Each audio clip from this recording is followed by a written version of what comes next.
សួស្តីពុកម៉ែបងប្អូនទាំងអស់គ្នាតោះមកធ្វើស្ងោរជ្រក់ត្រីឲ្យមានរសជាតិឆ្ងាញ់ហើយមិនឆ្អាបត្រីទេបងប្អូនហើយឲ្យត្រូវនៅអាកាសធាតុកំពុងតែលហើយខ្យល់បក់ទៅចេះផងរសជាតិពិតជាត្រូវនឹងបរិយាកាសបែបនេះមែនទែនណាបងប្អូនតោះឥឡូវមុនដំបូងគេបំផុតហ្នឹងខ្ញុំមកលាងត្រីបងប្អូនខ្ញុំមានត្រីឡាប់យ៉ាចំនួន3ក្បាលតូចល្មមដែរអញ្ចឹងដើម្បីលាងត្រីស្អាតហ្នឹងគឺខ្ញុំតែងតែប្រើជាមួយនឹងអំបិលណាបងប្អូនបាទយើងដាក់អំបិលត្រាំជាមួយទឹកហើយយើងលាងត្រីហ្នឹងយើងយកកបិតកោសថែមអញ្ចឹងណាហើយសម្រាប់ត្រីយ៉ាងដែរគឺខ្ញុំទិញពីផ្សារមកគេបានសកាឲ្យស្អាតទេប៉ុន្តែវាតែងតែនៅមានសកាតិចតួចជាប់មួយត្រីហ្នឹងអញ្ចឹងយើងត្រូវតែលាងទឹកវាឲ្យកោសវាសម្អាតវាបន្ថែមអញ្ចឹងណាបងប្អូនវេះខាងក្នុងពោះក្នុងអីវាស្អាតអញ្ចឹងមកបងប្អូននេះ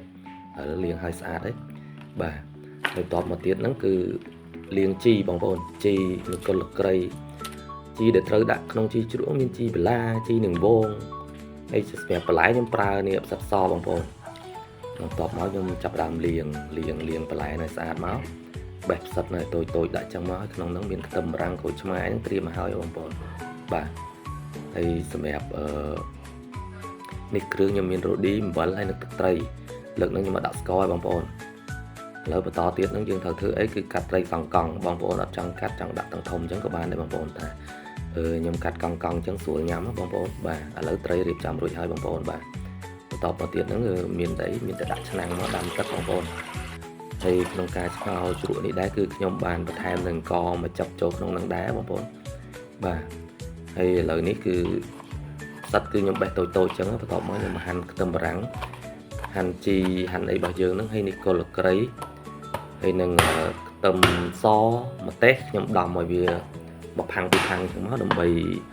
ដាក់នៅក្នុងទឹកស្លយើងបាទហើយមានស្លឹកក្រូចដែរបងប្អូននិយាយរឿងទៅមុខទៅក្រោយទេណាបងប្អូនដោយសារខ្ញុំ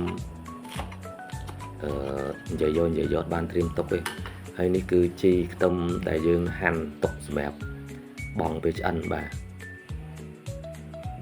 នេះមានស្លឹកក្រូចហើយខ្ទឹមសខ្ទឹមអីបងប្អូនក៏អាចដាក់ម្ដេងផងដែរបងប្អូនឥ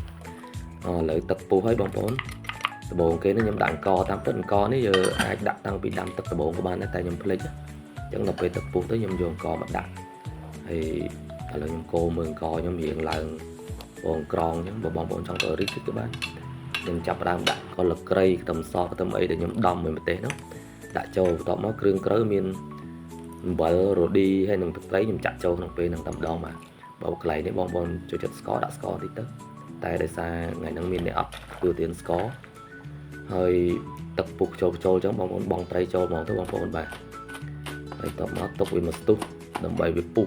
លឿនទេបងប្អូនស្លហ្នឹងអញ្ចឹងចន្លោះពេលហ្នឹងគឺខ្ញុំនេះមកហាន់ម្ទេសហាន់អីអញ្ចឹងដើម្បីដាក់ទឹកត្រីបងប្អូនដាក់ទឹកត្រីហើយនេះដាក់ទឹកត្រីមួយចានអញ្ចឹងទៅឲ្យក្រូចឆ្មាយើងហាន់វាហើយទៅតបមកបងប្អូននេះមើលស្លមើលបើមានពពុះអីបងប្អូនដួសចោលដើម្បីឲ្យទឹកស្លយើងស្អាតអញ្ចឹងមកផ្លេតក្រោយមកខ្ញុំដាក់ផ្សិតសចូលបាទហើយយើងទុកមកពុះអញ្ចឹងខ្ញុំបានភ្លក់មើលទៅរៀងសាបតិចបងប្អូនអញ្ចឹងខ្ញុំថែមទឹកត្រីមកលាព្រាទៀត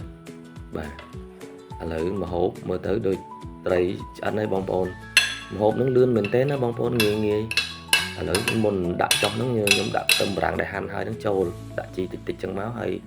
ទុកខ្លះសម្រាប់ពេលដែលយើងដួសទៅយើងដាក់បន្ថែមដើម្បីឲ្យវាកាន់តែឈ្ងុយបាទឈ្ងុយទេបងប្អូនអើយឈ្ងុយកលក្រីលក្ខូចសើចជីអីយើងនឹងឈ្ងុយមែនតើណាបងប្អូនបាទឥឡូវធ្វើការដួសដាក់ចានអញ្ចឹងមកបងប្អូននេះហើយរោយជីខ្ទឹមដែលនៅសល់ហ្នឹងដាក់ចូលមកចំបាច់ក្រូចឆ្មាមកបងប្អូនចូលចិត្តជូរដាក់ពីផ្លែអញ្ចឹងបងប្អូនណាហើយនេះចាំមើលហើយត្រីឡាប់យ៉ាហ្នឹងគឺត្រីឡាប់យ៉ាស្រែយើងបងប្អូនខ្ញុំទិញបានពីអ្នកលក់តូចទេបងប្អូនមិនមែនត្រីចិញ្ចឹមទេសាច់ឡងណែនឆ្ងាញ់មែនតើហ្មង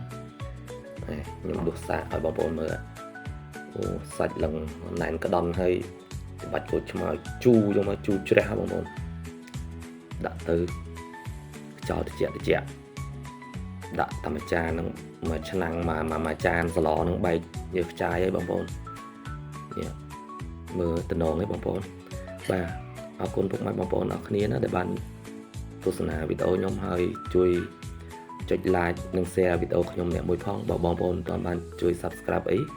ជួយ subscribe channel ខ្ញុំម្នាក់មួយផងដែរបងប្អូនបាទសូមអរគុណច្រើនសូមជម្រាបលា ជួបគ្នានាឱកាសក្រោយទៀតសម្រាប់វីដេអូថ្មីៗបាទសូមអរគុណ